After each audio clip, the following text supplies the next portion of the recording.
Wadonje motende gi weche mag pur kachiel kod ohala nyakoro mogik kama jatend migawo mar pur Mithika Linturi owacho ni nengo mbolea dhi dok piny kowuok siling 3,500 nyaka siling 2,500 kuom gunia ka gunia e kindeni ma sirkal temo jiwo tie mar chiemo e pacho ka. Linturi ojiwo jopiny mondo omi oti gi thuolo mar kawo mbolea ma nengogi ogonyore kaka yo mar jiwo yuto mar pur kendo giwere gi ng'anyo ma ok dhi konyo duoko piny pek mar ngima. Linturi noloso kanyo timo limbe e kaunti ma Makueni.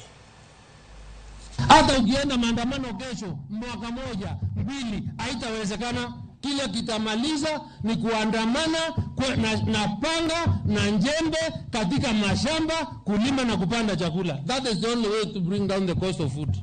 Lazima ujalishe chakula, unjilishe mwenyewe. Ukitegemea chakula ya kupewa kila wakati hautaweza kushiba na hautaweza.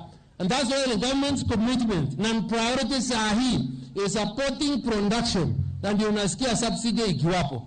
Na rais ametoa amri. Sasa fertilizer tumetoa kule 3500 fertilizer munaenda kuuziwa sasa na 2500 shillings. Sababu tunataka mfanye kazi. Kwa ya Makueni nyakora mga jiwangu materi